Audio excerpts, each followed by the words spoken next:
Hey everyone, how's it going? This is the very first episode of the Banter Broadcast, where we just have a group of people talking about various topics on movies and TV shows, video games, and what have you. My name is Patricia Miranda. My name is Eian Kaine Jr. And my name is Malia Colbert. And today we're going to be discussing about a very special animated series that came out 15 years ago today that featured on Nickelodeon. It is called Avatar: The Last Airbender, which was a show created by Michael DiMartino and Brian Konietzko. So the show is about an avatar named Aang, whose job is to keep balance into the world with the four tribes. They're the Water Tribe, the Earth Kingdom, the Air Nomads, and the Fire Nation. But everything changed when the Fire Nation attacked. Did they really attack, or did they just ambush people?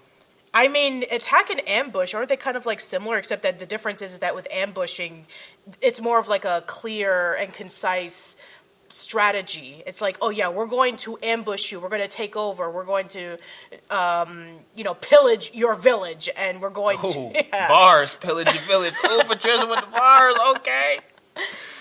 I mean, yeah, it's like the Fire Nation, and we'll go into that as the podcast goes on, but the Fire Nation were clear-cut bad guys. I mean, there were a few rogues and renegades who didn't really hold to the ideals of the Fire Lord, but it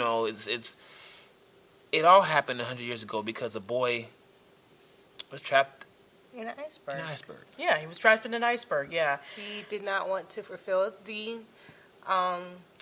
requirements of being an avatar. He got scared, so he fled. Right.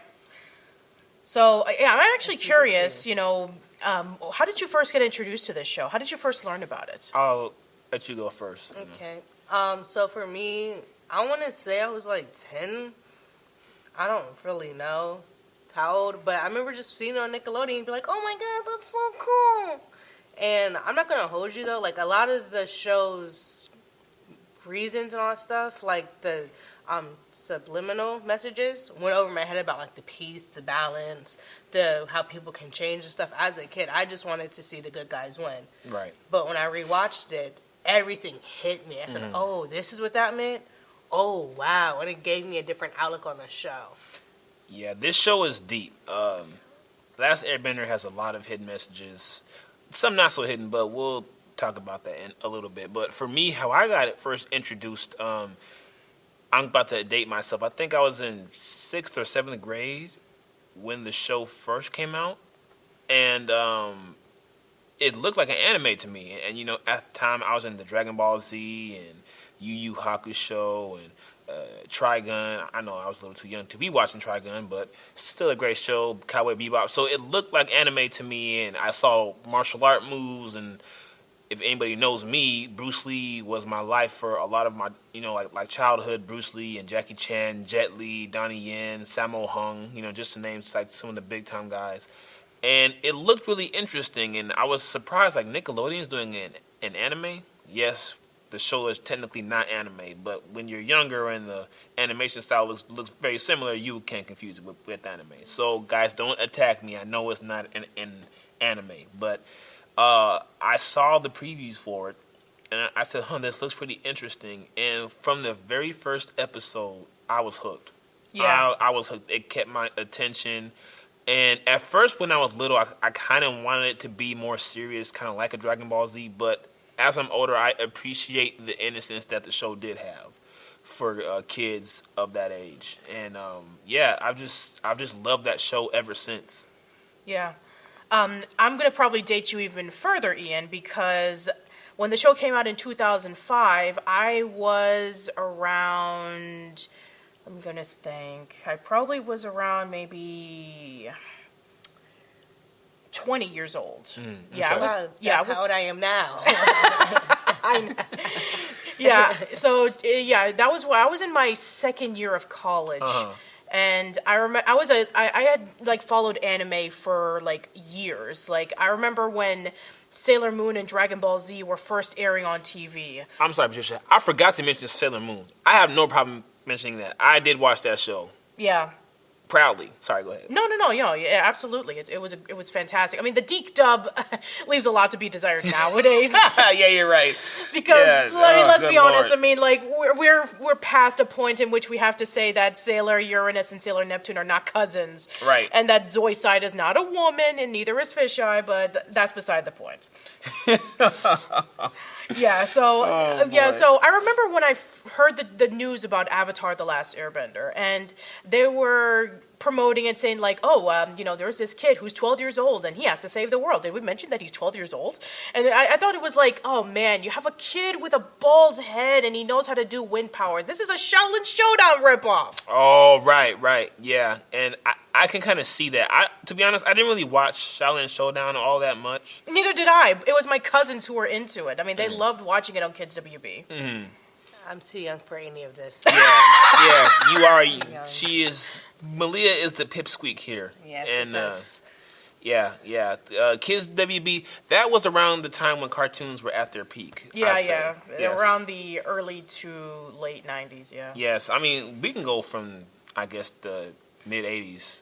That's true. That could be. We'll probably discuss about that another time. Yeah, another podcast. Yeah, another podcast. But yeah, I remember when I first saw the trailer for Avatar, I was like, I'm already familiar with Shaolin Showdown, where they have the kids doing like the elemental powers, and they live in this Asian country that is not possibly called China or not possibly Japan or whatever. Well, yeah. But yeah, I was kind of familiar with it already. But then I was like, okay, I'll give this show a chance. And so I watched it. And by the first episode, I was like, I need to know what happens next. It lured me in so much. So you almost passed on the show. I did, actually. Wow. I mean, because I remember I was asking people about it at school, and they were like, I don't know. Well, I mean, let's think about this. I mean, if you've listened to my other podcast, I'm kind of like a Nick historian, so I kind of know about this stuff. But, yeah.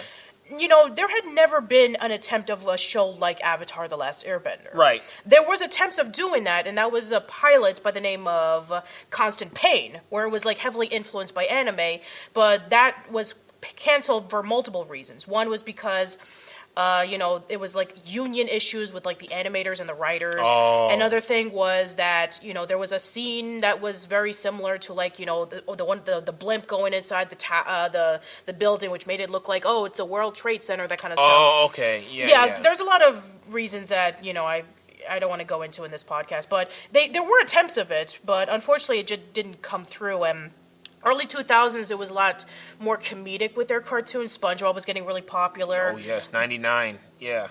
Still ongoing. That's crazy. Yes, still That's going. like One Piece. Yeah, exactly. It is the One Piece of American cartoons. Yes, and I'm never going to attempt to catch up to One Piece. Oh, facts. Because by the time I do, I'll probably have a child or two, maybe, Lord willing, and they're going to ask me, Dad, what's this show? And I'm not going to be able to tell them or show them because it's so long. Crazy. Exactly, right. We need to have a supercut of One Piece. Yes. Good Lord. That's a whole different topic. Oh, good Lord. Yeah. Great show, but just long. Anyway, so there was, Fairly Odd Parents, Chalk Zone, My Life as a Teenage Robot. Okay, now you're getting into my childhood. Yeah, please talk about it, yeah. Oh, man. Chalk Zone was one of my favorite shows growing up. I loved Fairly Odd Parents. I don't like what they did nowadays. Like, the OG was beautiful. It was really good. My Life as a Teenage Robot, I loved it. Yeah. There are so many. What other shows were on Nick? There was Danny Phantom. Oh, Danny Phantom! We have to do a podcast about Danny Phantom. See, I didn't really watch Danny Phantom all that much, but the episodes that I did watch, I thought they were solid. Yeah. I was more of a Fairly Odd Parents type of guy, so same animators, right? Yes, same animators. Okay. Created by Butch Hartman. Okay, so I do have to admit though, what episode of Fairly Odd Parents did he like go through like the Puberty? TV? Not puberty. Oh, there was one like he went through puberty. Yeah, there was. It was the TV universe. The TV Guide, where he literally became like everybody's favorite. Yeah, it's called Channel Chasers. Yeah, that I think was top tier Fairly Odd Parents for me. That was originally meant to be the last episode. Really? Yeah. I can see that being the last episode. I can see them saying, "Hey, this is the last episode," because it had last episode quality. But yeah. So like Nick was on a roll during this time. Yeah, but then the year prior, before Avatar, it kind of went into a bit of a it went into a bit of a halt because for you guys who are familiar with an animation company known as Klasky Csupo, they produce Rugrats, The Wild Thornberrys, Rocket Power, Hungry Monsters. And side note, you guys might not care, but they also animated those Ronald McDonald cartoons. Yes, they did. And I loved those when I was a kid. Me and my little brother, shout out to Kenny, we used to watch those all the time. We have almost all but one VHS of that series. Yeah, they're all on YouTube now, so you can go watch them. Nice. Yeah, I remember when those came out because like they used to give them out like after like a Happy Meal or something. Yeah. And, yeah, I think I remember like watching. I think there was like one of them like a long time ago because my cousin had the VHS and he was like, "I want to watch this Ronald McDonald cartoon," and it was like a trippy acid dream.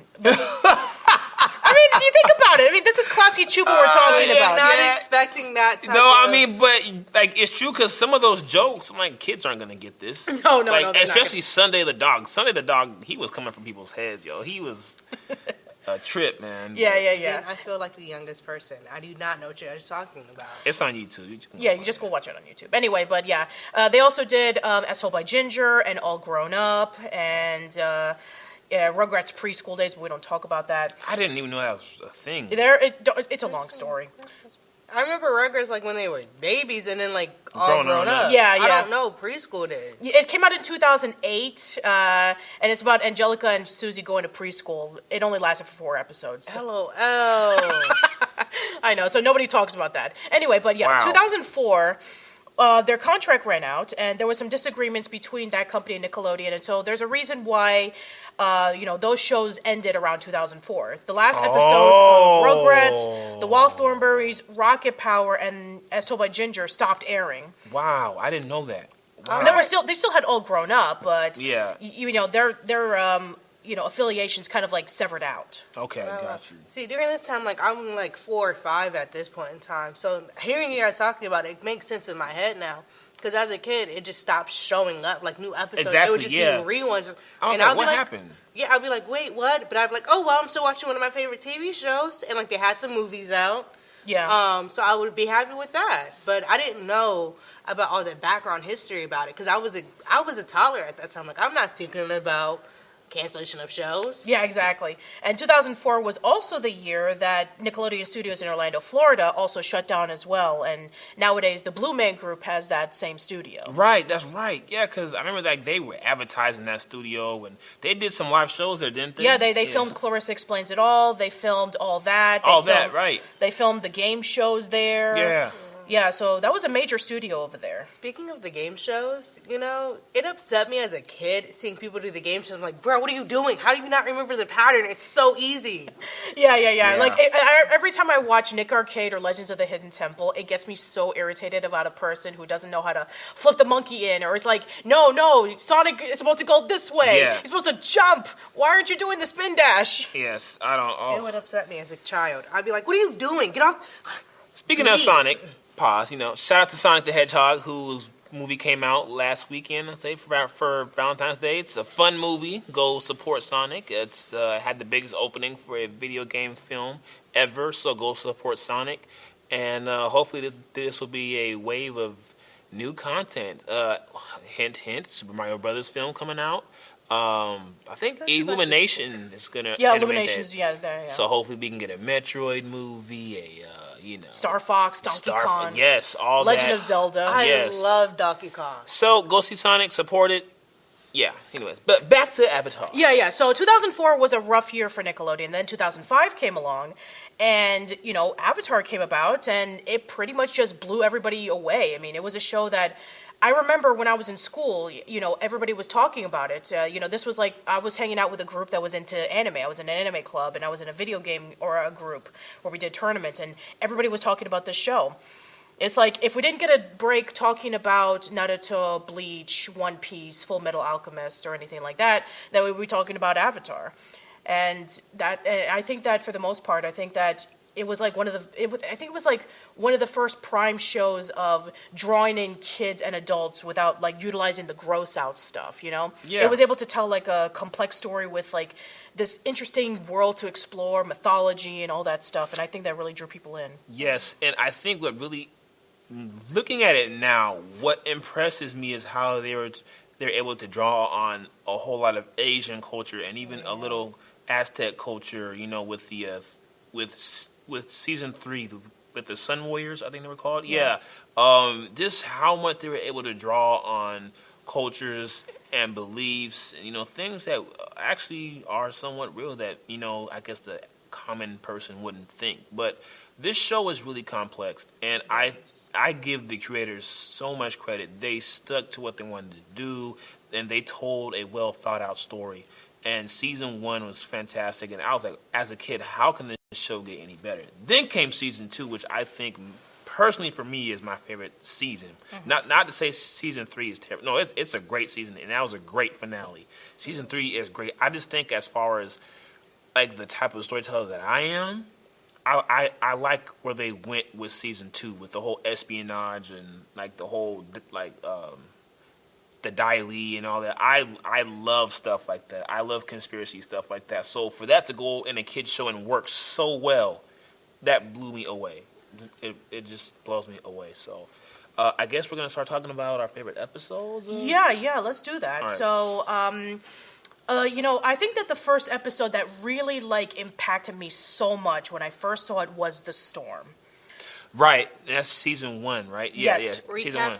what the storm's about. Okay, so The Storm is about, so Aang, Katara, and Sokka go over to a village so that they can be able to restock, but they don't have any money. Right. So they meet up with an old fisherman who's about to go out, and his wife's telling him not to leave because there's a huge storm that's coming. There's a storm coming in. Yeah, Sokka decides to go anyway, and the old fisherman is looking at Aang, learning that he's the Avatar, and he's yelling at him, saying, you know, where were you when we needed you?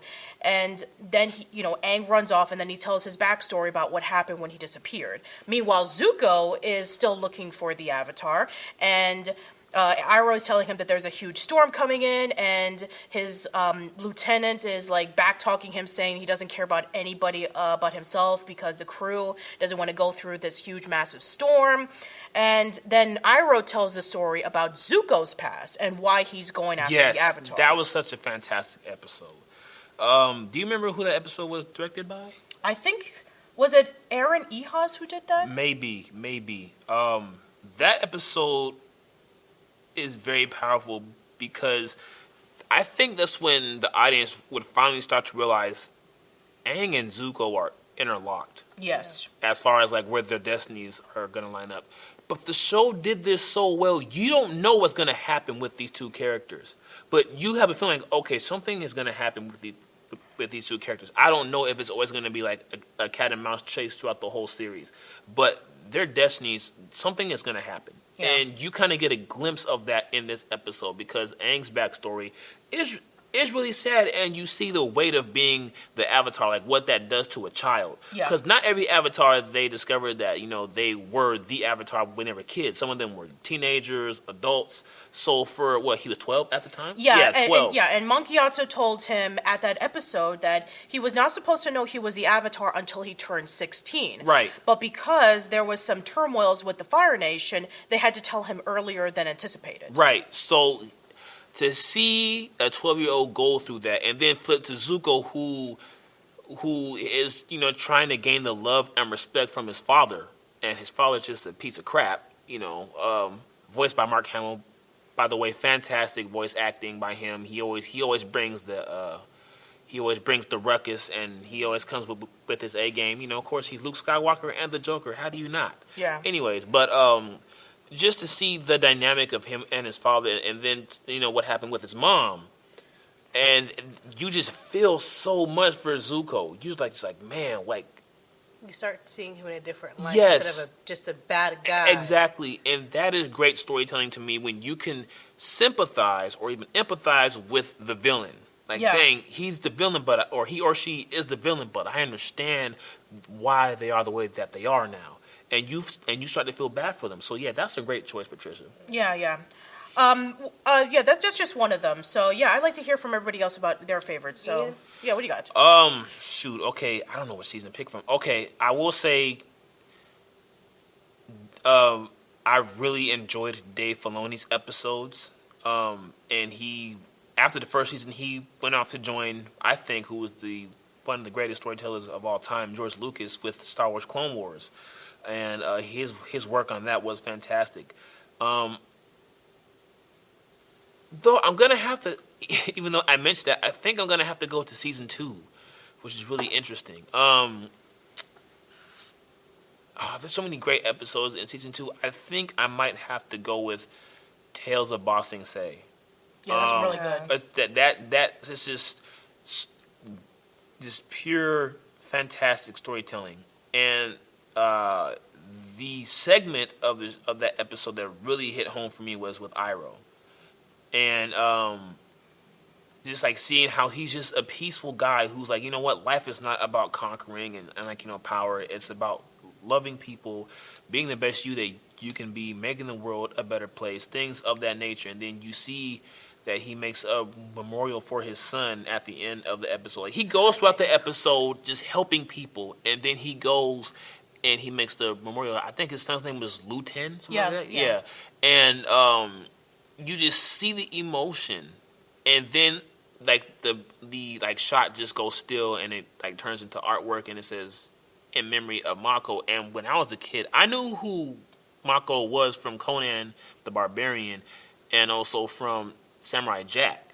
So when I saw that he died, that really hit me as a kid because I loved his voice acting. Mm-hmm. And that episode, I actually watched it a couple days ago. It made me teary eyed. Like, I think story wise, it did help push the story along, but it's not like a main concrete episode as far as pushing the story along. But yet, I think the only one that really pushed the story along was Momo's tale. Yes, and even that was very entertaining, and like it just kept me engaged. Like each person that they touched on was just fantastic.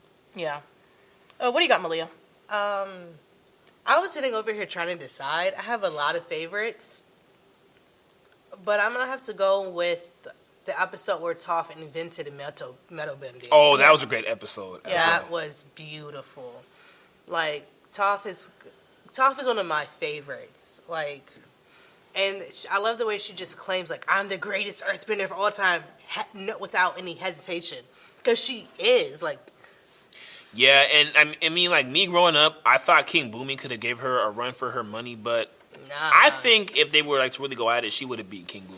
Yeah, all the way, all the way. And I just, that episode was great because Toph was doing her thing with metal bending. Sokka was with his dad. Katara finds out that Azula, Ty Lee, and Mira? Mira, that's a whole different series. Jeez. And May, they were, disguised as the Kyoshi Warriors. But Aang, that's also a good episode because how the Guru kind of trains Aang to kind of unlock his chakras. Yeah. Like, that was that episode. Yeah. Oh, wow. And that's a beautiful episode. A lot of that stuff in the episode will go over people's heads, but that's actually practiced by those who strongly, try to, I guess, whatever your belief is, the whole process of unlocking your chakras, that's not anything made up. Those steps are actually part of the process. And I don't want to get into it too much because I don't know what people believe, what they don't believe, whatever. But it's very powerful. And that episode, especially when Aang sees Katara in trouble, he's not willing to let go. He said, Yaga. He said, I get what you're trying to say. I get that I can't be a true avatar until I do this, but I gotta go help her, and I will become Avatar one way or another. Like, I'll be a true Avatar one way or another, with or without your help. Yeah, and it kind of it reminded me of an Anakin Skywalker. Yes, I'm a huge Star Wars fan, but like how he, quote unquote, didn't complete his training, and I wouldn't say Anakin, more so Luke. That's what it reminded me of, Luke on Dagobah when Obi-Wan and Yoda tell him, "Yo, don't go yet. You're not ready to face Vader." And as a result, Luke gets his hand cut off. And Aang in the season finale gets shot with lightning by Azula. that was crazy. When I first saw that as a kid, I said, I cried. Like, it was just, I really thought that they were going to win because, you know, good guys always win, no matter what. And then seeing Aang literally shot by lightning, it shook me. Yeah. That's the first time as a kid that I saw, for once, the good guy doesn't always win in a TV show. Like, in real life, I knew good guys don't always win, but at least in TV, I knew it did. Yeah. And that shook me. Yeah, and then when you have one of the final scenes in which when, Katara, Sakya, and the Earth King were escaping, and then he simply says the Earth Kingdom had fallen. Yeah. Yes. That set the, wow. That set the tone for season 3. Yes. Going into season 3. Season 3 is one of my favorites. Yeah. Right? Yeah, it's a fantastic season. Like, season 3 is really when we see Zuko's character development. Oh, my gosh. Which was beautifully done. Because Zuko, I was scrolling through social media, I think the other night, and on social media it said that Zuko and Azula reached the same realization that their father is trash, that he's crap, right? But they had different epiphanies. Yeah. Mm-hmm. Yeah. Right? Epiphanies about their dad, right? Yeah. Zuko went on the hand of, like, I can't be my dad, basically. I can't be him. Like, I can be better than him, and in that way I'm going to go good, right? Be good. Yeah. And help the Avatar out, and that's fulfilling my destiny. But with Azula was like, I can be better than him. I can't be my dad, but I will be better than he ever was. And she didn't turn good per se, but she tried to be better, and in that sense brought her way deeper into the darkness. And I actually like that you bring that up because the last episode I watched before today was the episode where we learn of how Roku and like Sozin were friends and all that, and it's kind of like prophecy fulfilled. Like what Sozin and Roku should have done, Aang is doing now, and Zuko was kind of like, you know what, these are the sins of my forefathers, and I'm going to correct these sins, and I'm going to help the Avatar bring balance back to all 4 nations. Yeah, and then, Zuko is, like, reading the backstory about Sozin and about Roku, and he's, like, wondering, why am I learning about this? And then Iroh reveals to him, it's like, there's a reason why I let you read that scroll, because, Sozin was your father's grandfather, but your mother's grandfather was Avatar Roku. And which that was blew my mind as I said, oh! Yes, so, like, he is a descendant of royalty and also a sort of being who was enlightened. So his destiny was to be great in some way, shape, or form. And Azula, I don't know if she ever had that. I don't know if she gave herself that opportunity to really choose who she wants to be. I don't think so, because if we remember from the episode Zuko Alone, we get to learn more about Azula's backstory, about how she was this prodigy. Yes. Yeah. She was a prodigy, and her father absolutely adored her. Yes. Her mother was afraid of her. Yes. Yeah. But but at the same time, if you saw from one of the last episodes of the series, where she is being awarded as the Fire Lord, while Ozai becomes the Phoenix King. Yeah, the Phoenix King, and then while she's getting her hair done, she has delusions of her mom talking about I think you're angry at yourself, and you need to remember that I love you, and she starts breaking down. Yeah, she became unhinged, and there's this theory that's the only reason why she lost to Kataka. I said Kataka. Katara and Zuko. Good Lord, Katara and Zuko. Good Lord, all these names. But Katara and Zuko. I personally, I still think they could have won. Yeah, most definitely. I mean, Azula was a problem though. She was a beast when it came to firebending, and she was a master strategist.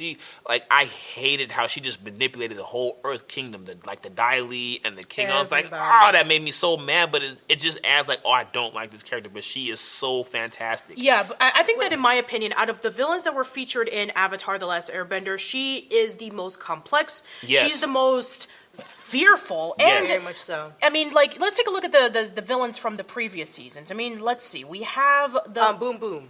Or is that book 3? No, that's book 3. Combustion Man. Yeah. Combustion Man. Yeah, Yeah. That's from book 3. The first one was actually Admiral Zhao. Admiral Zhao. Yes. Yeah, and Yes. Zhao was done. I think there could have been a tad bit more backstory on Zhao, but I think with what they gave us was fine, and we kind of get to see how he thought when he went to the library and learned about the moon spirits. Yes, and how his plan was to kill the moon, in order to conquer the northern like water tribe, and how fearful Iroh was. Like, yo, if you do this, you don't know what you're going to do. You're not only gonna like screw the waterbenders over, your Earth is gonna be messed up as we know it now. Yeah, exactly. And he's like, I don't care. I'm doing this for the glory of the Fire Nation, but really more so for himself. When I first saw that episode, it went right over my head. I was just like, he just punched a fish. Okay, cool. Wait, why is she dying now? Wait, she's turning into the moon. What's going on? That was like, it didn't. As a kid, like this is a great kids show, but as a kid, a lot of stuff went over my head. I'm a very slow person, and I don't know if that played a part into it, but oh yeah, no, it really went over my head, and I didn't fully understand it until I rewatched it.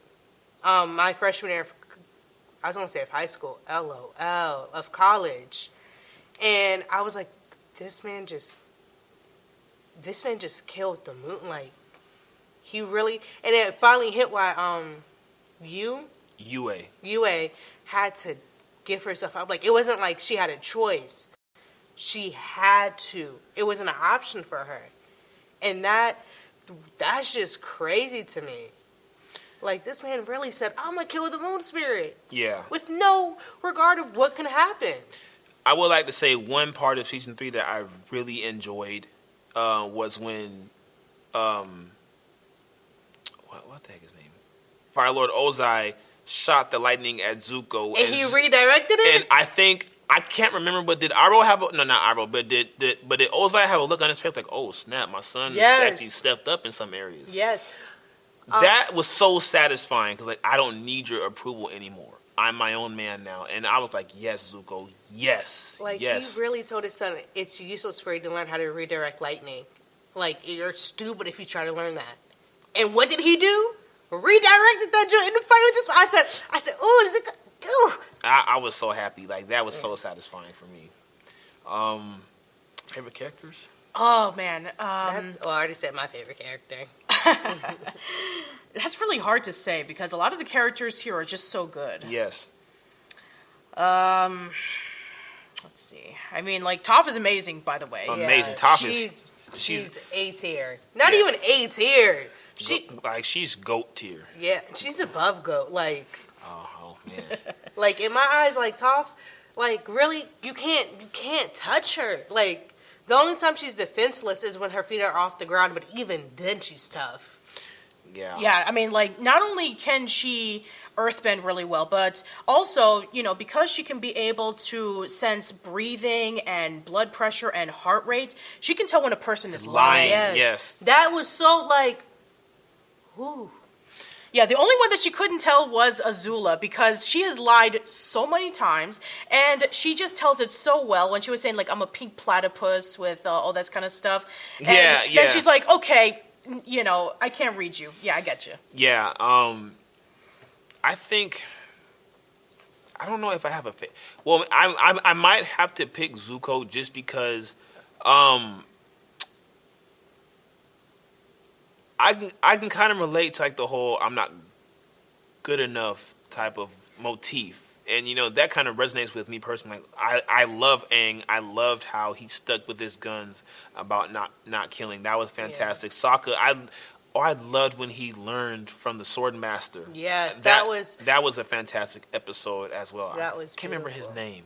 Can't remember the Sword Master's name. That's okay. But that was satisfying. But I think I'm gonna have to go with Zuko, just because I can relate to his struggle with trying to gain honor or regain honor, and just trying to win the approval of someone who he loves, and like him being the underdog. That's what really just like hits me. You realize that Ozai, yeah, I said it right. Ozai, yeah. That Ozai literally gave that man an impossible mission. Yeah. Avatar was gone for 100 years, right? Yeah. Then they were like, oh, he must be dead. Went to the water tribes, took all the benders, except for, of course, Katara, and didn't kill them, but kept them captive. And said, find the Avatar and you can come back. That man did not want his son to come back. Yeah. Like He's a crap father. He was so... Also, I realized this, I think, last week. On my timeline, a lot of Avatar stuff has just been popping up. But I realized that, like, the reason why they killed Katara's mother is because of the bloodbender. I can't remember her name right now. Her name is Kaya. Kaya. Oh, yeah, wow. Kaya. Kaya is the name of Katara's mother. Yeah. No, not Katara's mother. The one that bloodbended. Oh, yes. Oh, are you talking about the old lady? Yeah, the old lady, yeah. That episode creeped me out, by the way. Facts. That was a Halloween episode. I remember that. I'm still scared of that episode to this day. That episode creeped me out. Like, the writers did a fantastic job. The reason why they killed her mom was because of the bloodbender. She was the one controlling she's the only one that left one, right? And they assumed that she would go back to where? The Southern Water Tribe? Yeah, the Southern Water Tribe. And when Katara was the only bender left, her mom was like, okay, they were just taking, to the, like, little captivity place, whatever. No, because the bloodbender got out by bloodbending. They were like, I don't want any traces of this. I don't want to go... Fire Nation was like, I don't want any traces of this. I don't want to go ever do this again. So go out there, find her, and kill her. Yeah, and see, there are so many deep story points throughout this whole series. Like, even was the episode where Zuko, Azula, Ty Lee, and May go to the beach. That was also a really good episode. Yeah, I mean, like, you would think that an episode where they go to the beach is like, oh, it's just like a filler episode. No, nope. It's not canon. Like that's like I said, there was no wasted episode with this show, and it's I would argue that there maybe are a few, but we'll talk about about that when we get to like least favorite episodes. Okay. I mean, and like this for me, even if there are, there's very few, and it's rare for a show to have very few wasted episodes. That is rare. Exactly. Like, I would say that out of all the Nicktoons that had ever come out, I would say that Avatar is definitely like the most concise. Yeah. It's the most tightly written, and there are no episodes that you cannot skip out on. You have to remember that at a time when not a lot of cartoons had like stories in their episodes. Like, you could just like watch an episode and you wouldn't miss anything, and then you would watch another episode and it would be like, oh, everybody returns to the status quo or something like that. Right. Cartoons were starting to become that way because they were heavily influenced with what anime was doing. And there were a few cartoons that came out before then, but it was very rare. And so Avatar definitely was a cartoon that you had to watch every single week to know what was going on. Yes, if you missed the episode, you were lost. And like, even when they did the previously on Avatar, like, there was... Like, they gave you like the key pieces to understand what's going on, but there were still things that you should have watched for you to fully understand what was going on in this episode. So, like, well done with the writers and the creators. Well done. Props to you guys. Yes, well done. Yeah, let's talk about not only the writers, but we also have to talk about the people involved with the inspiration for the bending. Like, some people already know that the bending was based off of 4 different martial arts. There was Hwanggar, Tai Chi, Shaolin Kung Fu, and they were all done by Sifu Kisu, who did that. He was the one who, when he performed it, they would basically like draw from his techniques, right? And then they brought in, I think Sifu Pablo to do the earthbending. The earthbending for Toph. Was the earthbending wushu? I have to look it up, but so it was based off of like 4 different styles of martial arts, and Sifu Kisu. If you watch the DVDs or if you watch behind the scenes of Avatar: The Last Airbender, he goes into detail about like why he chose those 4 different martial arts styles to to represent the elements. Like with Tai Chi, for example, Tai Chi is very calm and fluid. Yeah. Hwanggar is very like assertive, and you get to do a lot of punching. Shaolin Kung Fu is like very quick and and it's like it's just as assertive, but not as like really brute force. Yeah. With the airbending, like it's also very like fluid, and it's very like there's a reason why all of those had to that's why all of those martial arts styles influence the bending, and that's why it looks the way it does. Yeah, and that's another fantastic feat about this show. It's just the attention to detail. And how methodical they were with building this world, with having various cultures influence this world, various martial arts influence this world, even real life practices, even real life spiritual practices influence this world, which we know as, I guess, Avatar's Earth. But it's just fantastic, even like involving certain mythological creatures, like the owl being a creature of wisdom. And like the lion turtle, that's not the first time we see the lion turtle. Well, in this series, yes, but just throughout history, that is a mythological creature that has here it is. important Yeah, influences. I just pull it up. So, airbenders, they use Boagua's Sang, and earthbenders, Huang Ga is correct for the earthbenders. Firebenders is Norlin Shao Kun Fu, and waterbending is Tai Chi. So yeah. Yeah, so just that is just fantastic, and I think. With all that being said, energy bending, I think when that was revealed, that just blew my mind. Because then, I mean, yes, at first I thought about, they could do like Dragon Ball Z now, but they didn't go that route. It's like, no, we're just taking away your ability to use your energy. Yeah. Exactly. So, I mean, like, can you imagine of being able to do that? When Aang was doing that to the Fire Lord, it's like, I took away your bending. Now you're basically powerless. Yes. And, that was a pretty smart way of doing it, because it's like, Aang didn't want to kill him, and, he didn't want to set him free because of all the chaos that he did. Right. You realize that everybody I remember watching it and, like, talking to friends about it, they would be like, why couldn't Aang just kill him? Like, who cares? Like, you should have just killed him. Aang couldn't. He was the very last air nomad. He had to have a reputation for them. Yeah. Like, he had to if he killed him, that would tarnish the air nomads' whole reputation. Everything about the air nomads would be destroyed in that instant. And see, that's one thing that did. I mean, I knew that a lot of Buddhist monks represent a peaceful lifestyle, but I'm like, you guys can airbend. That's like, you could take the air out of people's lungs if you want to. You could. They shouldn't have lost, but for the culture that they embrace, for the lifestyle that they embrace, it made sense as to why they were wiped out. No, they weren't wiped out because it was a fair fight. They were wiped out because they ambushed them and came to them unexpectedly, and it was just like they weren't prepared for that fight. No, they weren't. They weren't. What I've realized is that whoever wins can change the history of really what happened. Right. And that's what they did. Remember when Aang was in school? Yeah, I was about to say that, and then he was like, no, that's not what happened. They ambushed the air nomads, and the teacher was like, how would you know that? He's like, just a lucky guess or something like that. That was powerful, because and that's another message. Yes. Whoever controls the power can control the narrative. Yeah. And we see that in that episode. Yeah, and also another episode that we do get to see from the perspective of, we get to see the perspective of the Fire Nation, from different eyes. When we go to season 3, one of the first episodes we have is the headband. Yeah. So, they go over to the Fire Nation school. They try to, blend in with the crowd, and you have... Flamio Hotman. Flamio Hotman, yes. Yeah. And then we have Aang, being taught about, like, the Fire Nation and the, Fire Lord Ozai, and having the strict discipline and all that stuff. And no dancing. Yes, no dancing.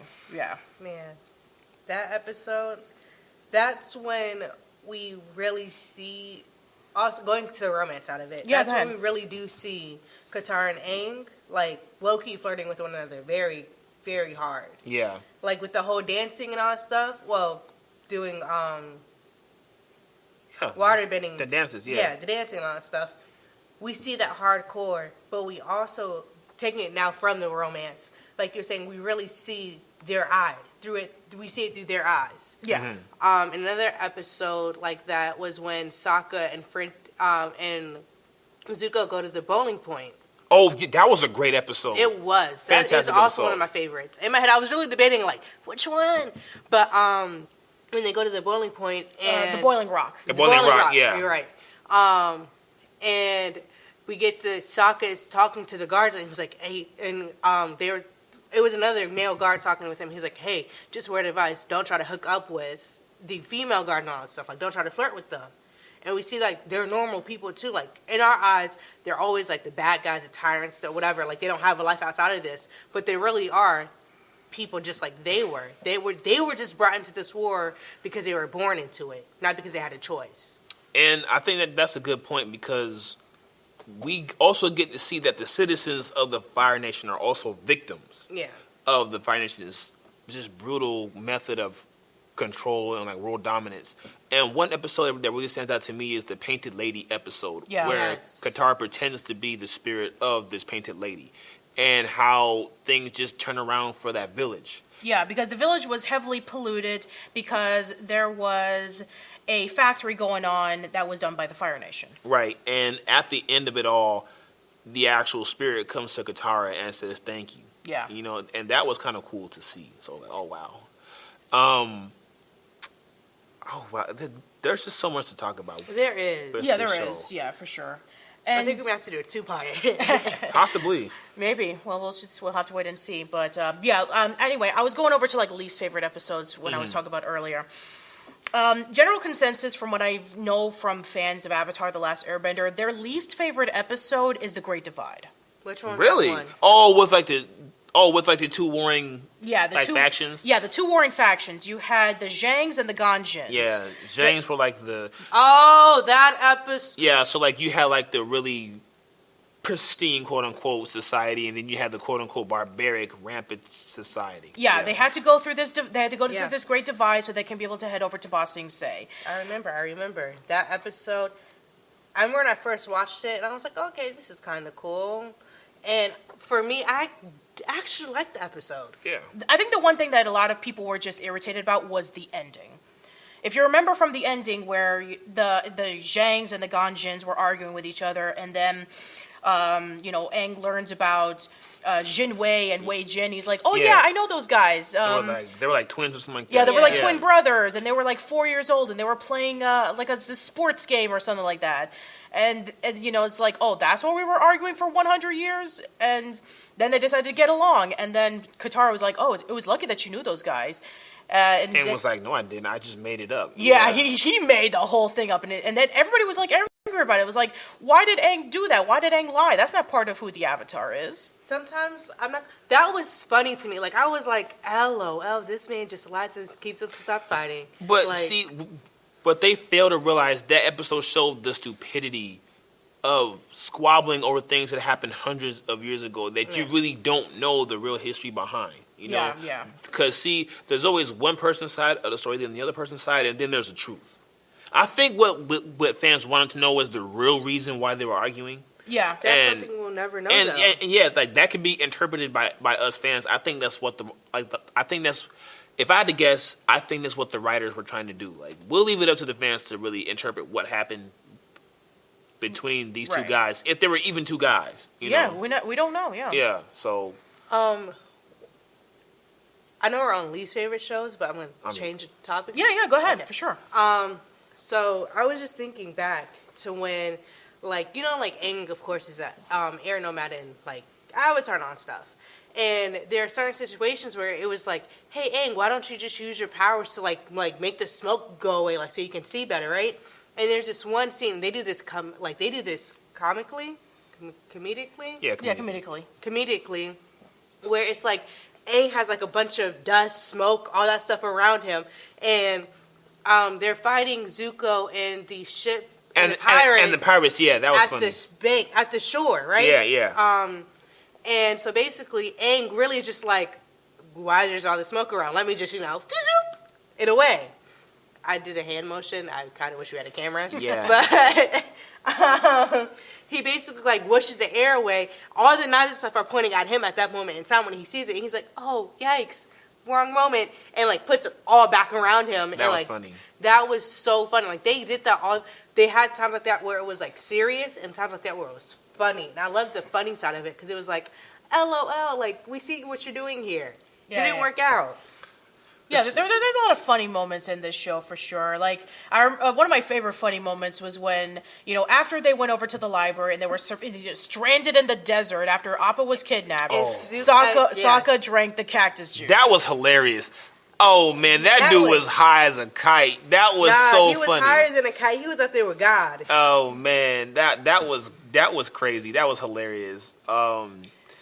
Oh, boy. Drink it. It'll quench you. It's the quenchiest. And then, didn't Momo drink some too? Yep. And Momo was just flying around in circles. I can't even do his Yeah. By the way, shout out to D. Bradley Baker, who did the voice of Appa and Momo. Yeah. That is crazy. I thought they just used animal sounds. No, that's a human being. Yeah, exactly. Wow. If you're listening to animal sounds in a cartoon, it's either D. Bradley Baker or Frank Welker. Yeah, and that's just really impressive.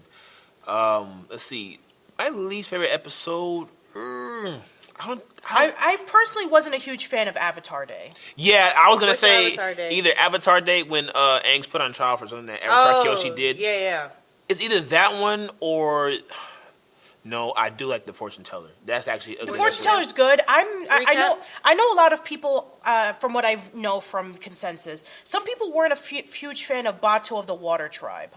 Oh, where Sokka and Katara meet. Their old friend Bato. Yeah, yes. I don't know why they didn't like that. Wait. I think the reason why they didn't like that was because you have the scene in which when Aang gets a letter from the Water Tribe soldier about the coordinates to where Katara and Sokka's father were. Yeah. And he didn't want them to leave, Yeah. so he kept the map in his pocket and he blew away any evidence that the soldier came by. Right. When Katara and Sokka found out, they were furious. Yeah. And they left. Right. But that episode is really important because not only it introduced us to Bato, but it introduced us to June.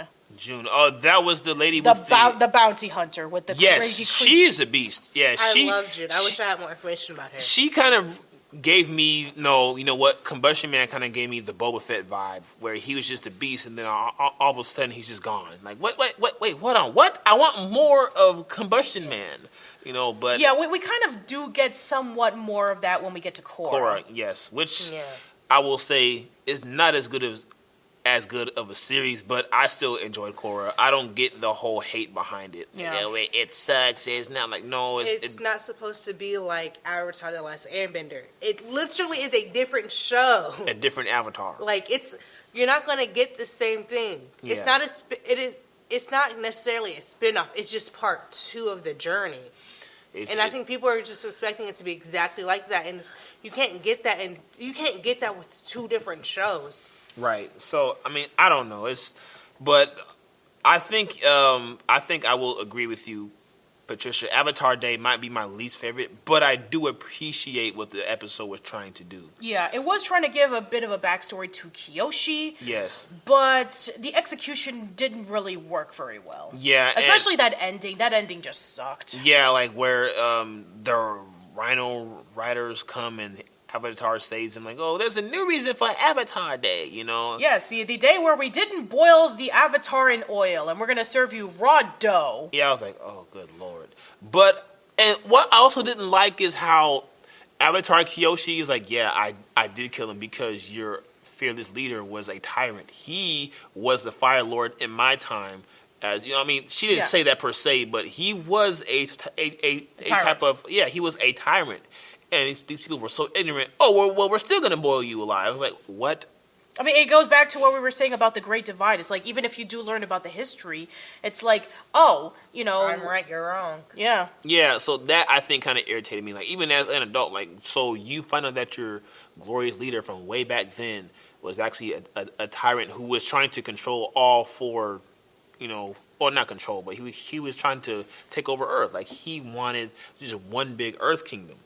And Avatar Kyoshi put an end to it. Yeah. Well, actually, it was his fault that he died. He didn't move. Yeah, he didn't. So, yeah. So, I think that'd be my least favorite episode. Probably. Yeah, for sure. Yeah, another thing that I really need to talk about Avatar, we went over some of the characters, we went over some of the episodes. We need to talk about the music. Oh. Gosh. Oh, the music. I don't know if you guys are any anime fans. Or I know you two are, but like the viewers. Yeah. Like, I don't know if the viewers are like any anime fans, but for me, it's low key up there with the Naruto soundtrack. It made me feel things that I didn't think I could feel. Like when Appa went missing, got stolen. Yeah. And we see how he was being treated, and that sad music behind it. It made me cry. No, yeah, that episode will hit you in the feels. You're like, oh my goodness, and like we see how close they were to him, especially Momo, and then Momo going to like where his print was and lying down there, and it was in the rain. Oh my gosh! Yeah, that was a great episode. That was just There's a lot of like amazing musical moments, especially with we have Admiral Zhao and Prince Zuko's Agni Kai. Yeah, that was great. That was. Oh, I mean, and like shout out to The Matrix, because you could definitely see some scenes that were influenced by the like slow mo fighting and all that kind of stuff. Yeah.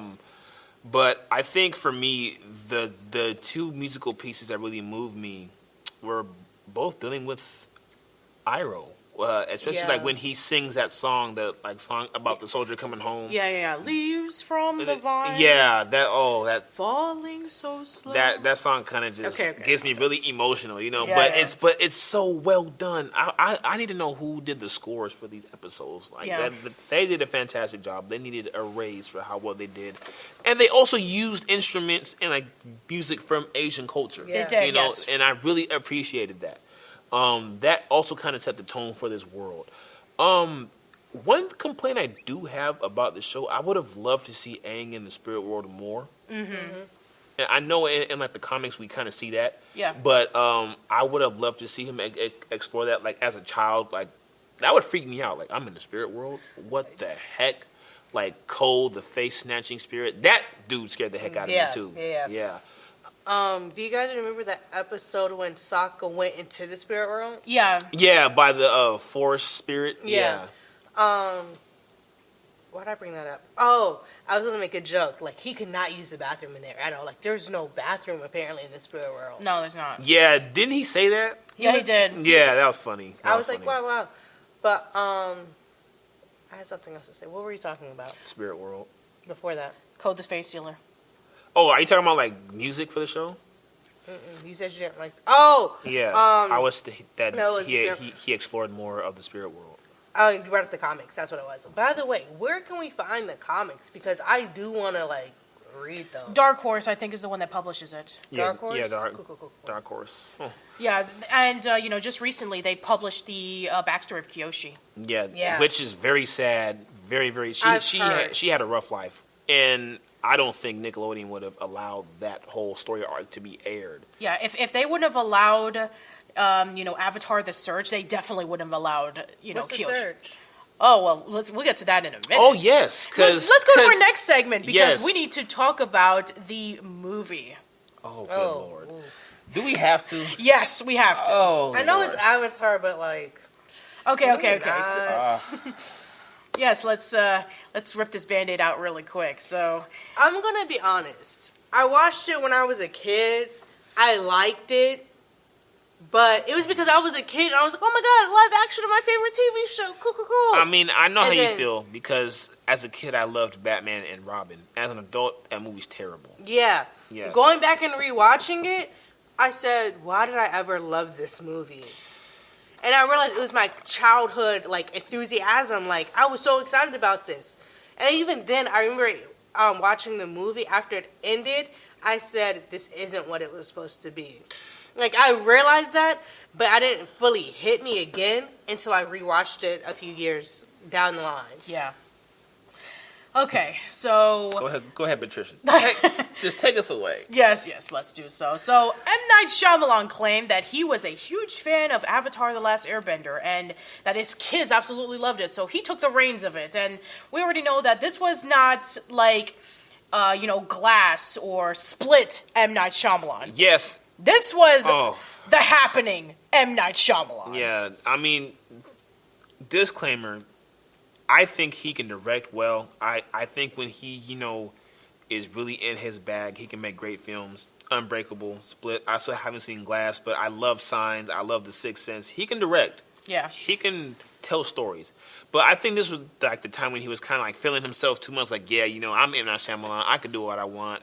I mean, I would love to work for the guy. Yeah, but, I think that The Last Airbender and After Her, that gave him his humble pie. Yeah. And the thing is, I remember hearing that the creators of Avatar pretty much gave him everything he needed. Like, yo, this is our Avatar book. Like, any questions you have, you'll find in this book. If you guys have any questions, just ask us. And it's like, you didn't use that at all. No, they didn't. First of all, they decided to be more quote-unquote authentic by changing the names of the characters. So we have Ong. I was like, what the heck? Didn't they keep Katara and Sokka's name? No, they changed Sokka's to Sokka. Sokka, and Katara, I think, is the only one that had the name. Yeah, Katara. Wow, I do not remember that. And Zuko. Zuko was still the same. Yeah. Yeah, they changed a few things up. I mean, like, if you watch the movie, like, every single moment that you have is just exposition. It's like, you have to explain about what's going on. Essentially, you're trying to cram whole season. Yeah, you're trying to cram a 20-episode season into a 1.5-hour movie. That's not going to happen. That's definitely not going to happen. They squeezed everything. They squeezed in from The Boy in the Iceberg all the way up into the invasion of the the invasion of the Northern Water Tribe. And, right. That is too much. That is 20 episodes, and each of those episodes are filled with complex things. I mean, the way that they did the episode, they did that scene for Imprisoned.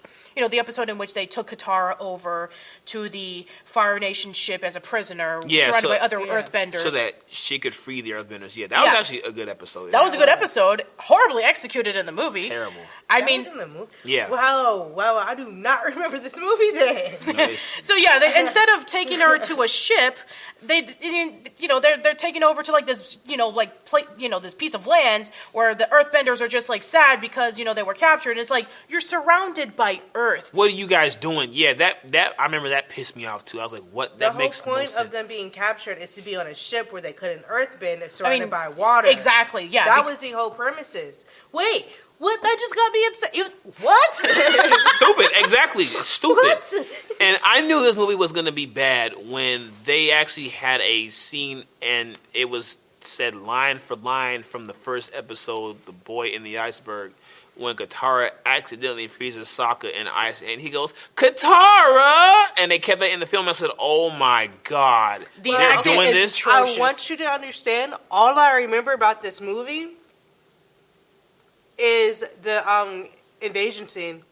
And like Aang going into like Ong. You mean Ong? Yes, Ong. We have to Ong.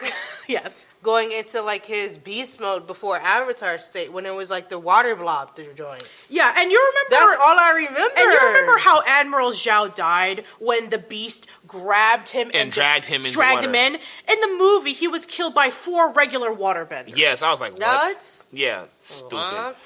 By the way, it was cool to see Admiral Zhao and Korra when she was in like the spirit world. I was like, yes. I was like, oh snap. Yeah, that was awesome. Where he was just like stuck in like this position where he's like slowly going insane. Yeah, that was awesome. That was great to see. I was like, okay, they did well with this. Okay. Yeah. All right, so the film was just terrible. But M. Night Shyamalan, thank you for kind of regaining yourself and making Split. And I hear Glass is good. And I hear his new show on Apple TV is really good. What show? Is it Savant or Sir? Something.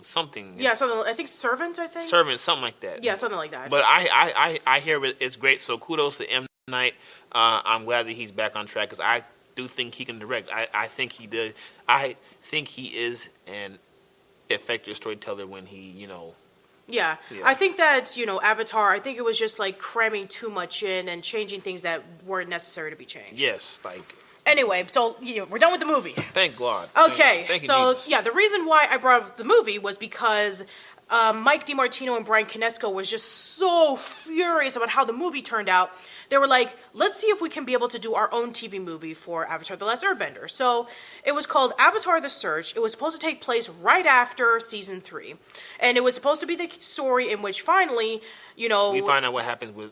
Zuko's mothers. Yeah. Yes. Yeah. But then we had a show called The Legend of Korra come out. Yeah. So... I'm sure some people already know about the story of how the Legend of Korra came to be. So Nickelodeon didn't want to pick it up at first because, it's a show that has a female protagonist. It's like, okay, we'll let you do 1 season. season does really well. Fantastic. But then they were like, oh, now, We want 3 more. we want season 2. And they were like, oh, but we planned on doing this, this TV movie. It's like, we want a season 2 of Legend of Korra. And they were like, okay, we'll make the story that we made up into the comic book. And that's how we have the comic books today. Yeah, and Dante, his last name Dabasco? No. Michael, it's Michael Dante DiMartino. No, like the voice actor for Zuko. What's his name? Dante Bosco. Dante Bosco. I said DeBosco. Dante Bosco, he was really, like, petitioning for this story to be animated and put on Nick. Like, I remember he had videos of him reading, like, some of Zuko's lines from the comic book. I'm like, oh, they have to do this. Come on, guys. This is a story that we need to happen. And the story is really, it's a great story. It is a really good story. It's sad, but it's great. Yeah, no, on YouTube, I found Zuko's story, like Zuko's mom's story. Yeah. That was heartbreaking. Yeah. It was really good. She literally gave up her face, her life. No. Like, she had a whole love. Like, she had a whole life before them. Before, like, when I first heard about Zuko's mom, I thought, oh, they just fell in love, then he became evil. No, that man has been evil from day one. Yeah. Don't they have, like, a sibling? Yeah, she does. She has a young girl. By her first love. Yeah, because when she left, didn't they get married? Yeah, like, she had her face changed, name changed, everything. Sorry, guys. Spoiler alert. Sorry. Well, I mean, it's been, like, over, like, a few years. I think It's been more than a decade. I mean, I really don't care. At this point but in time. Yeah, you guys should go read it, or at least watch YouTube videos of it. Yeah, I mean, that's how I found out. And then also, really, YouTube has helped me, like, I guess, keep up with the comics. But I want to, read them. You know what? Okay, sorry. I meant to mention this when we were talking about the movie. One thing the movie did well, there's like a prequel story for Zuko that ties both into the show and to the movie. Yeah. That was well done. Yeah, I agree. Besides that, everything else was trash about the film. Yeah, it wasn't really good. Yeah. Anyway, but, I mean, the reason why I brought this up is because... we have the Netflix series coming out. Yes. The Avatar: The Last Airbender live-action series. And I'm actually excited for this. Yes. Michael DiMartino and Bryan Konietzko are going to come back as executive producers. So we saw a teaser trailer for it, and we saw, like, a picture of Appa in the air, but nothing of it has come out as of the making of this podcast. For me personally, like, Ian knows this, Patricia. But Patricia, I don't think you do. For me, I do not look at trailers at all. Okay. Oh, yeah, because... I don't... Yeah, she doesn't. Like, for me, like, I didn't even know I knew about the show, but I didn't know they had the picture of Appa and all that stuff. Like, I'm just not finding this out. I'm very curious about it, but... See, I have hope for this show. Not because I thought it was going to be bad, because you actually have the original creators coming back and some of the same authors coming back, or same writers coming back. But... For those that have watched The Witcher, Netflix did a fantastic job with that show, and so did the show, like Runners and all that stuff. If they put that much care into this live-action Last Airbender series, it's going to be just fine. Yeah. It's going to be just fine. And I pray Netflix does that, because from what I'm understanding, they're going to, like, season 1 is going to be a portion of the animated season 1. It's not going to be the whole season 1 that was animated. So I mean, like, if they did that, then what's the point? Yeah, exactly. So it's like each season is going to be a portion of each book. There we go. That's how I should say it. So there might be like 3 seasons for like book 1, 3 seasons for like book 2, and 3 for like book 3, and who knows? They might tell the story of Zuko's mom in live action, which I would love to see. They'll probably do like the rest of the comics. Like maybe we might actually have. Zuko's mom. Maybe we will have when Toph is starting off the metal bending school and the police force. And, the story of Avatar, Yang Chen and Kyoshi and all that stuff. I mean, we could have those stories. And then who knows, they might bring Avatar 1 into play. And I would not mind seeing Korra in live action. Like I said, I'm not on that bandwagon of hating Korra. I'm not. I'm sorry. I still enjoyed that show. So, I mean, especially seasons 1 and 3. Those are, I think... really good seasons. I will say that seasons 3 and 4 are my favorites. Really? 4 was all right to me. I think that 4 was really good because it brought in a diplomat. I mean, you have Kuvira, who is strictly trying to better the world, her thinking that the Avatar is just not needed anymore. And I thought that she was really interesting. And, her portrayal, Zelda Williams, who plays as her, was phenomenal. No, she did do a good job. I think for me, my favorite villain besides Amon is Zaire. Zaire is amazing. Fantastic villain.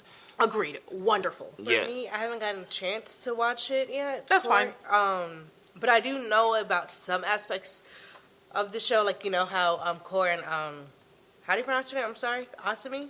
Asami, yeah. I was close. Look at God. I love how I know they got together at the end. They did. It's canon in the comics. It is. Yeah. That I see. And yeah, like the first issue of the Korra comics was, you know, her telling her parents that she's seeing Asami. Yeah.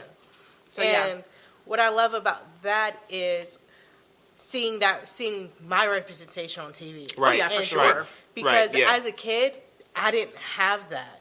Right. And I'm loving that it's in, like, I love that it's in the show, it's in the comics and stuff. I know that's probably not going to become, you know, more likely animated anytime soon. But I mean, that's true, yeah, for sure. But I'm hoping that it is in the live action. And yeah, and see, and like that's the thing. If this live action show does well, I'm going to predict that it will. And I would love to see Dave Filoni come back, take a break from Disney, Dave, and, you know, come do some stuff with Netflix. Then you can go back. Just do like two or 3 episodes per season. Yeah. You know, then you can go back. But if the mouse will let you, but I mean, I wouldn't mind working for the mouse. But anyways, so I would love to see him come back because of his work he did with The Mandalorian, and I think you felt Dave's presence in season 1. The thing is, the show writers and directors were so great that in season 2 and 3, you missed him, but it didn't hurt the show at all. No, it elevated it. Yeah. And I mean, hey, I think they've learned, like, okay, maybe some certain things I did with Last Airbender might not work with Clone Wars. But, you know, and I just want pure storytellers to work on this show. Yeah. That's what I want. Tell us pure stories. Because that's what made Avatar The Last Airbender so great, for these pure stories. Yeah. Well thought out, well loved stories. You can tell when someone loves what they do with these stories. And we got that with every season with Avatar The Last Airbender. Yeah, and I mean, like 15 years later, to the day, people are still talking about it. I mean, you were even mentioning that, you know, social media is going everywhere about it. Yeah. I mean, it's just amazing, you know? It's crazy. Like, oh my gosh, how did I almost forget about Jet? Oh yes. Yes, oh my Jet. gosh. So, do you remember, well, okay, this is going to be after his death. Yeah. But do you remember when they went to the beach, all like the gang? Yeah. Went to the beach, and there was that terrible play about them? Yeah. Yes. Oh, Okay. and then Jet. And then and Zuko was like, "Wait, Jet died." He didn't realize this. He had to sit through That's that right. play Yeah. and watch a Jet become brainwashed and die. Yeah, that's right. Like, that was just like, this man and I, we hung out. We stole food together. Then he tried to fight me, but I mean, Jet was right. They were firebenders. Yeah, but like he had to. And Sokka's over here like, yeah, no, that's not. It's pretty unclear still if he died or not. But like, bruh, Toph said, yeah, no, he's dead. Yeah. Yeah. Speaking of, sorry. I mean, you have to understand. I mean, how often do you get to see an episode that basically just like, you know, reference itself? Yeah. Yeah. I mean, the last time that I remember something like that was on Reboot.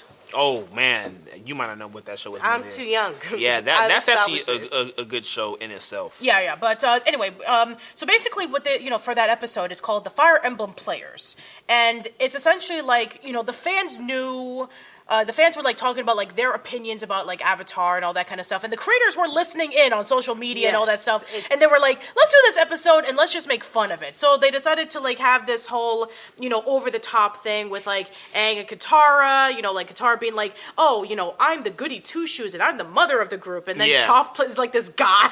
Yeah. And Toph was so excited when she heard that. She said, I sound like a guy that's really big and strong. Is that me? Is that me? They said yes. She said, oh. Yeah, no, I like it. That episode was so great because it kind of took away from the weight of what was going on, and it was like a breather. Yeah, but then as soon as that plays over, back to reality. Yeah. Exactly. And I think, but at the same time, you need that episode because that was when Aang and Katara were talking to each other because, the play was showcasing about like, oh, I love you and all that kind of stuff. Like a little brother or something like that. Yeah. And then Aang was like, because of the Cave of Two Lovers. Yeah. And that episode was funny and it showed us how far these characters have come. Yeah. One thing I forgot to mention was the Order of the White Lotus. Oh, that was good. That was so well done. That was a plot twist to me as a kid. Yes, that was so well done with all these members, King Boomy, Zhang the Deserter. Yeah, Zhang. That was actually a great episode in itself. And the Swordsman as well. Yeah. Like all of those just goats as far as like what they do. And when Iroh broke out of prison and we saw how buff he got, I was like, oh man, like this is the Dragon of the West. Iroh breaking out of prison, mind blowing. I said, like, when he was, they were like, oh, you're not going to eat, yada, yada, yada. He's like, all right, push-ups, pull-ups, sit-ups, squats. I'm like, oh, okay, he's about to be a beast. But, okay. Going back to Jet, like, his storyline was just, as a kid, I didn't understand it, of course. Like I said, a lot of things went over my head. Yeah. But rewatching it, it was really just like, wow, this man, he thought he was Red Riding. I mean, I was going to say Red Riding Hood. Robin Hood. Yeah, Robin. Yeah, we get what you're trying to say. Yeah, he was Robin Hood, trying to, like, take from the rich, give back to the poor, and it was working, but then he just got lost in it. Yeah, it kind of, I know you might not really care, Malia, but it kind of, he reminds me, well, actually, a Star Wars character reminded me of him, who was Saw Gerrera, who we first meet in Clone Wars, and then we see in Star Wars like Rogue One how far in the deep end he went, and that reminded me of like, oh, that's Jet from Last Airbender, So like that's also a well done character who died. I did not expect him to die. Yeah, that was crazy. It was. I think that's not the first time we touched on death in the show, but that's the first time we saw it on screen. Yeah, I think so. I think that was the first time. I'm not way too sure. Like, death has been mentioned, but that's the first time, like, we've seen something like that. Being brainwashed, being taken, like, being held captive, and then dying. That was just... was just wow. Yes, and lest we forget about, the guy who directed that episode of Jet was Dave Filoni. Also, like the first episode of Jet? Yeah. Okay, yeah. I was like, wait, he came in for a second? I was like, oh, he came in for the second season? Oh, wow. No, but... I mean, well, Jet was first season. Yeah, first season, but continued in second season. Yeah, so, I mean, and see, that's why we get these Saw Gerrera, because Saw Gerrera was a character that George wanted into the show, but then Dave said, okay, I'm going to give him this twist. And then George said, I love that. Keep that. And you kind of see why George wanted Dave Filoni along this Clone Wars ride with him, because... you need a pure storyteller, someone who's going to go in different areas, not just the main plot. Let's add layers to this thing. Like, do you guys get what I'm saying? Yeah, I mean, like for example, like what you were talking about with the Tales of Ba Sing Se. I mean, you got layers with that. You got I mean, sure, Iroh's story is phenomenal, but another favorite story of mine is with Katara and Toph. Yes, that was. I mean, every story was good in that episode. Wait, even Sokka's. Can we just quickly acknowledge how the gang always forgot she was blonde, and that was the funniest thing I've ever seen? Yeah. Like the scene in which when Katara and Toph were fighting, and Aang decided to write a letter over to to Toph, and then she's like, "Oh yeah, wait, I remember. Toph can't read, and Toph can't write because she's blind." But they still sent it to Katara. Katara's like, "Guys, stop it! Toph can't write." And that was funny. It's like, oh yeah, but wait, what if we wrote a letter for Toph saying it was from Katara? It's like, oh wait, Toph can't read, she's blind. Yeah, that episode is funny. I mean, there's just so many great episodes. Yeah, but here's the thing. I mean, like, even though we had that episode with Toph and Katara fighting, and then they ended up in prison, and then Katara learned about different water abilities, like when she was like sweating, and then she cut the prison bars. But then the episode that followed that was about the blood bending, where she learned more about water bending. Bloodbending scared me as a child. And I loved how blood bending was a huge story point in Legend of Korra. Yes, I love that they brought that back. Like, no, this is a problem. And like Aang was, and Aang was gonna lose that fight if it wasn't for the Avatar state. Right. So I'm like, no, Aang was like, no, I gotta take your bending away. Like, you're doing this to really hurt people. No, we can't have this. So I mean, I guess that's another quick question we can talk about. If you could choose any of the elements to bend, which element would you choose? I would choose water. Okay. I'm not into air. Yeah, I think I'm gonna choose air. Water does make sense because even if you're not near a pool or like a body of water, you could just use It's incredibly versatile. Yes, and it's very deadly too. Like even if you use like the water molecules in the air, you can use that. So yes. But for me, I'm gonna choose air because it's the only time air won't help you is if you're like in like a closed environment. In space, that's the only time I can think of it. Yeah, okay, too. Space, yeah. That's the literal only time I think, because even then, in a closed space, you still have some type of air. Yeah, so I mean, for me, air, and it's just, like I said, I can suck the air out of somebody, and like when they're about to like pass out, I can put it back in them. Yeah. You know what I mean? For sure. So it's like, I would say water, but I feel like I would have too much control. Oh, that's a good idea. Yeah, that's a good example. I mean, earthbending is cool, but if you're not near earth or metal. I mean, unless, of course, if you're a metal bender like Toph. Yeah, but I mean, if I not. love how nobody said fire. That wasn't even like. No, I mean, I like fire, and it's not because of the Fire Nation. I think what it is, just like what Iroh said, if you're not careful. No, it's not. It's Zhang Zhang. Zhang, yeah. If you're not careful, you can burn people. Yeah. For me, I would, if I had the opportunity, actually, no. I would be the Avatar. Like, I would want to control all four. One, I can redirect lightning. That's tough. Yes. You don't need to be the Avatar to do that. I know, though. but I want all four. Yeah, that's fair. Fair enough. I mean, I thought about it. I want all four. But yeah, I mean, no, like the redirecting.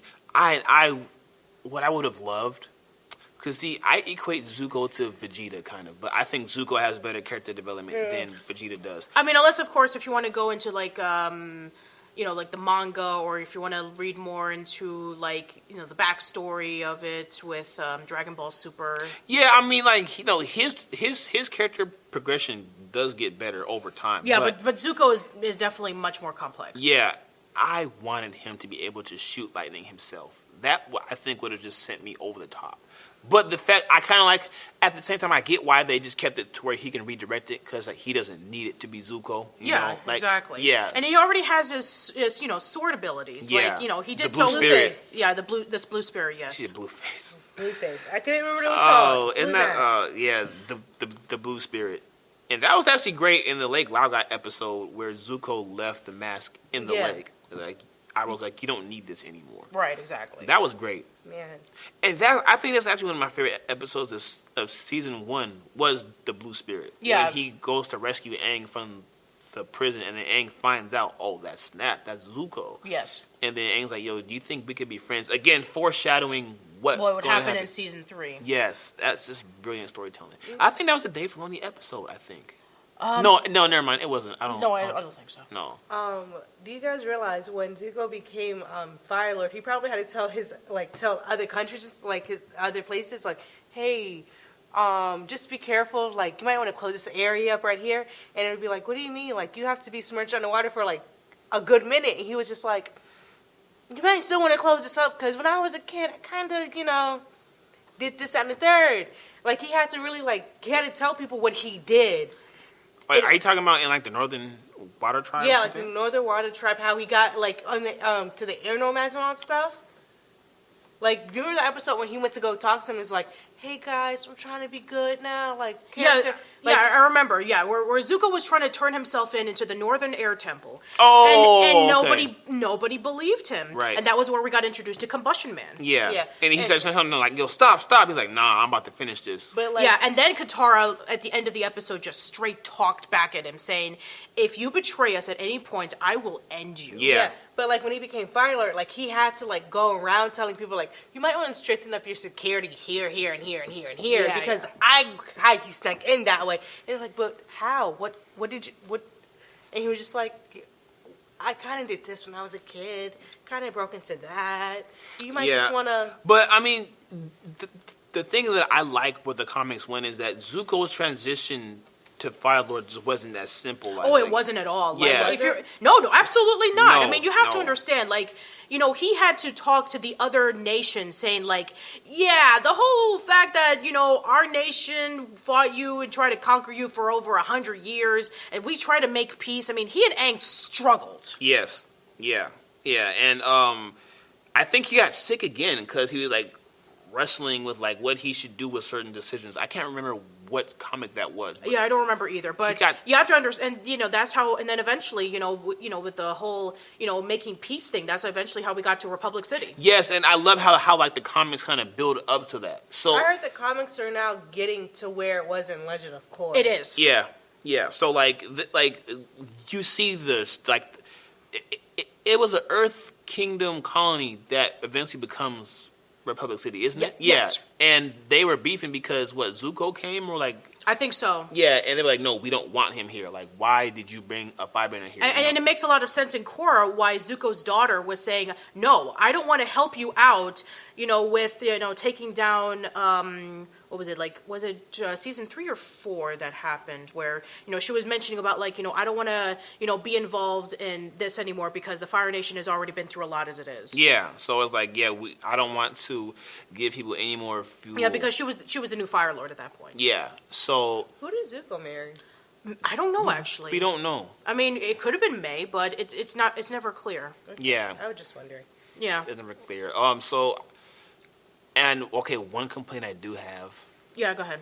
with Legend of Korra, I don't know, you might know more about this, Patricia, but when they did the advertisement to like kind of, I guess, push the second season, Sure. they gave us an old Friends poster and we see the Avatar gang all grown up.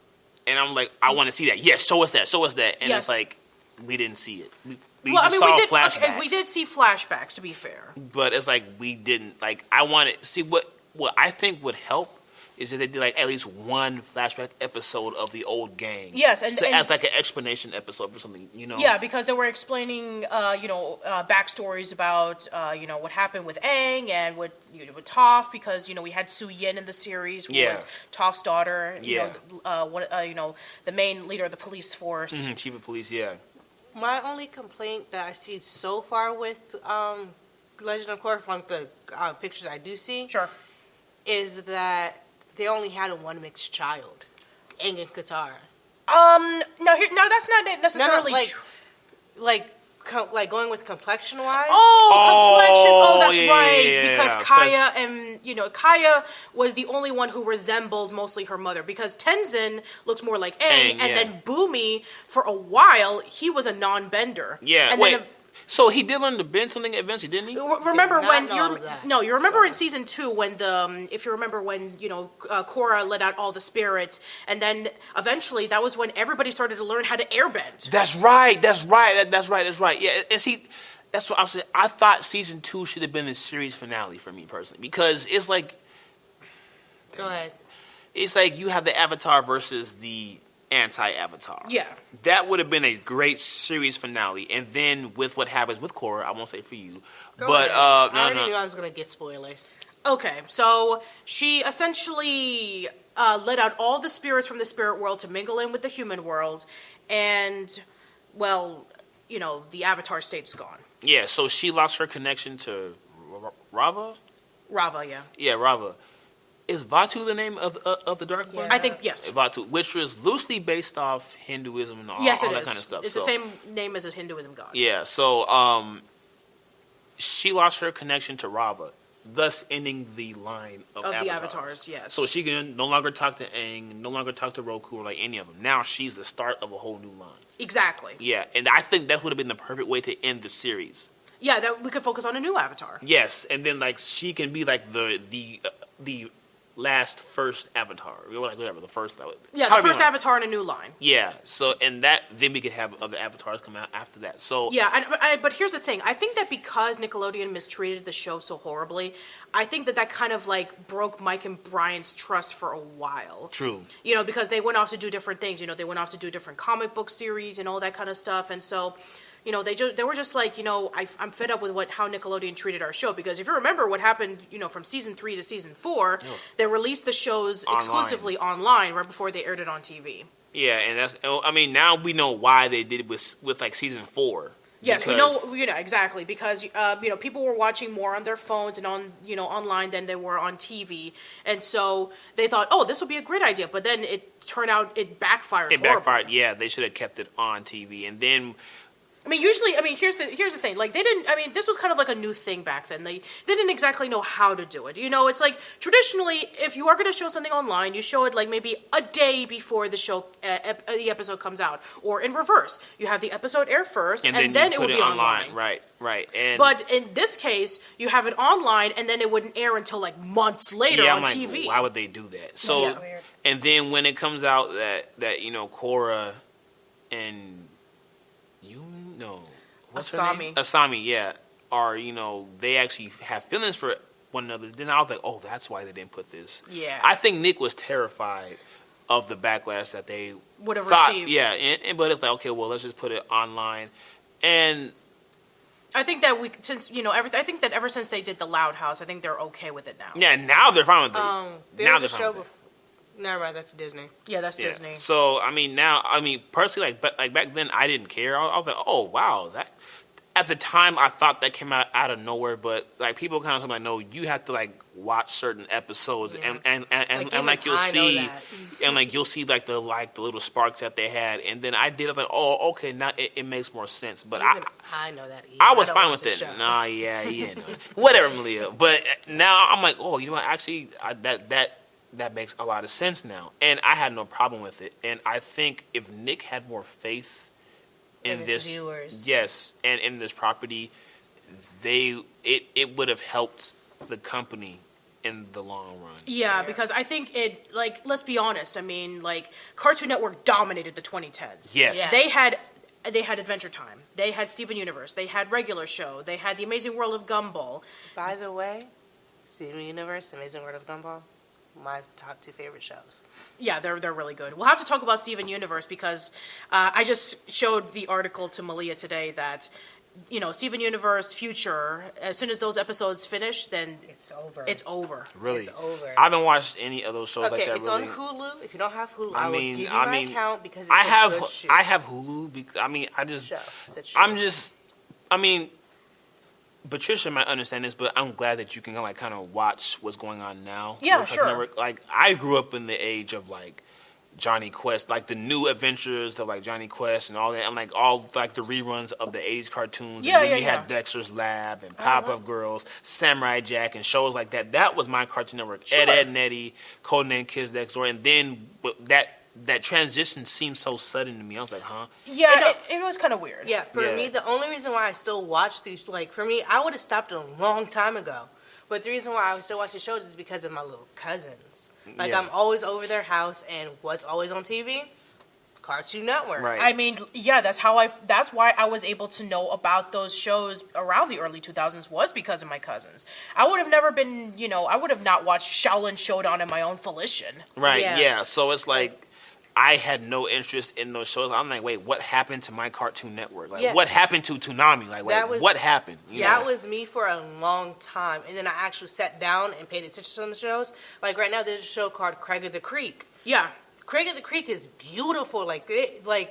For me, they stopped caring about being not homophobic, I shouldn't say, but they stopped being so sensitive about putting up LGBT, right? Mm-hmm, yeah. And Craig of the Creek, the first episode I watched had 2 girls in it that were kissing and like holding hands and just being cuddly and all that stuff. Mm-hmm. And I said, oh wow, okay. And then another episode, it was like all the black, like it was Craig of the Creek stars a black kid, and his and like it was an episode with all of his family. They were playing card games and stuff, and like when we get around playing card games, it's fun, it's lit, and it's like And we saw that in the show, so people were like, oh wow, this is about to be the new Proud Family. Because of that. Mm-hmm. Mm-hmm. Speaking of which, the Proud Family's coming back on Disney+. Yes. I know. Yes. I can't wait. I can't wait for that either. I can't wait. New episodes. Yes, as you see, we love our childhood and shows as such. But I guess to wrap up, let's talk about the legacy that Avatar: The Last Airbender left behind. Like just besides Korra. All right. So I think that, in my opinion, Avatar: The Last Airbender was definitely like the last classic Nicktoon Yes. for a while because SpongeBob took it over for a long time. Yeah. I think that Nickelodeon was striving to see if they could find their next SpongeBob, but they just didn't really succeed all that well. Right. And it just set such a high standard. And when they tried to do Korra, there was so much meddling that it couldn't really stand a chance to kind of branch out into its own, series of shows, because we could have had that, akin to something like Ben 10. Yeah. Ben 10 was beautiful. And I mean, maybe we should do a separate podcast about Korra and like what happened behind the scenes. Yes, we should. Because there's a lot. After I watched the show. Yeah. Okay. I'm going to watch the show probably not tonight, but sometime over spring break. I will be watching Korra. Okay, so All right. then we can shoot for after spring break. Yeah, for sure. But like what you told me, Patricia, about like the stuff that happened behind the scenes, I'm like, oh my goodness alive. That's what I love about talking to Patricia about shows, because as a kid, I'm not thinking about what's going on behind the scenes. And when I'm rewatching it, it's like, oh, I finally get the deep meanings and stuff. And Patricia comes in with the true, what was really happening, and it makes sense as to what it's happening in the show. Yeah, so the legacy of Avatar is that it was able to create characters that still resonate with people. And it's such an amazing story that has amazing lore. It has great music, great characters, great storylines. And if you were to watch some Nicktoons today, you can tell about like what time period it came out in. Like, gross shows like came out in the 90s, and cartoons that are like really colorful and or wacky or anything like that. Came out like in the early 2000s. In the 2010s, they have shows that that feature a lot of pop culture references, that have a lot of deep dark lore, akin to like regular show or Adventure Time. But Avatar: The Last Airbender is such a universal show that you can watch it and appreciate for what it was showcasing, and it came out at the right time, and it came out with the great. It came out at the time in which that the show was able to have people come in by, and they had a lot of creative freedom to create whatever they wanted, and they were able to display a show that people are seriously never going to forget. Yeah, and just even thinking about it, like Netflix, how they want in on just even the legacy of this show. You look at Voltron Legendary Defender. I love that show. The animation is from the same studio, right? It is from the same studio. Yes. And some of the same people worked on it as Yes. well. Wait, are we talking about the remake or the 70s? The remake. The remake. Okay, I watched the remake. I didn't watch the 70s. No, 80s, we're talking about 80s, we're talking about Before you come out. Voltron Legendary That's Defender. It's done by the same studio, Studio Mir, I think. I think is how Yeah, because Korra was done by Studio Period, who also did Naruto. Yeah. And you could see, but I love the animation for Korra. I had no problem with it. But Studio Mir, you can definitely tell that they have such great detail in a lot of their characters, and with some of the same people who worked on Avatar to go into Voltron, you can see that, and some of the same people who went over to the Dragon Prince, you can also see that as well. Yes, and so you see what this show has done. That's how you know cartoons are great. Like you take Dexter's Lab and how many people came from that show and started doing other things. Yes, exactly. Yeah, and Avatar Butch was one of those Hartman, shows. Butch Hartman, and Gendy Tartakovsky, and I think Rob Renzetti even worked on there. And then, it would branch out into all these different shows, and they would create their own ideas, that they were able to learn from, like Dave Filoni, went on to work on Clone Wars and The Mandalorian and Rebels and all that. Yeah, exactly. Yeah. So we know where he went, and a lot of the same people, they went off to do much better things as well. Yeah, and it's. I can say that these storytellers, particularly those that worked on The Last Airbender, they are some of this generation's greatest because of how they tell this story. And you can kind of see why big creatives were drawn to them. Like how George was drawn to Dave Filoni. Like, oh, you tell stories the way that I like to tell them, or how I think they should be told. Take your time with characters. Take your time with world building. Take your time with all this stuff. Don't try to rush through things. And I think Netflix, first of all, Netflix is not going away anytime soon. No. Not at all. And listen, Disney Plus is going to be huge. HBO Max, I don't know how it's doing, but it'll be fine, I guess. But Netflix, the amount of freedom that they give to their creatives. Yeah, that's why a lot of animators are going over to Netflix because, Cartoon Network and Nickelodeon and Disney, they're sometimes restrictive. And it's like, we can't do those kind of shows. It's like, go to Netflix, BoJack Horseman, Castlevania. Yes. Hilda, all these shows, Yeah, and if that same freedom comes with this live action Last Airbender series, then we're going to be in for a treat. It's going to be expensive. Yeah. But, hey, I believe it's going to be well worth it. And I think what these guys have done with this show is going to be rare to see anything like this again. Yeah. And I can say that this is one of my favorite series of all time. Not just animated, but just favorite series of all times. Yeah. Because at the end of the day, for me, as you two know, it's all about storytelling. Yeah. How do you tell the story? What is your story about? What makes these characters so complex? Like, what happens in the world? Let's deconstruct some of these characters. Let's take them out of their elements. Let's have a couple episodes where Aang is really angry. And Which we did. Yes. And I'm so, sorry. No, go ahead. What I love is that we see Aang angry. Like, he's not that happy-go-lucky kid. We see him going through a lot. Yes. We see him sad. We see him mad. We see him sassy. Sassy Aang is one of my favorites. Yeah, so, I mean, just bravo to the... just bravo to the creators. Bravo to those who worked on this show. Thank you guys so much for pouring in your passion, your sweat, your tears. I don't know, you might have bled a couple times, doing this show. Yes, but, with all the screaming. Yes, but I mean, just thank you guys, from the actors to the producers to the writers to the showrunners to the whole crew, to the creators. Thank you guys for giving us something spectacular. Thank you guys for making our childhood that much more enjoyable. And I'd like to say thank you to you, Patricia, for allowing me and Malia onto this podcast to talk about such a fantastic show. Oh yeah, absolutely, for sure. So yeah, I guess we're done here. So do you guys want to plug and promote anything? Where can people find you at? Find me at Instagram at EK_Freedom Fighter and at Twitter at Unashamed Rebel. I think that's it. Yeah.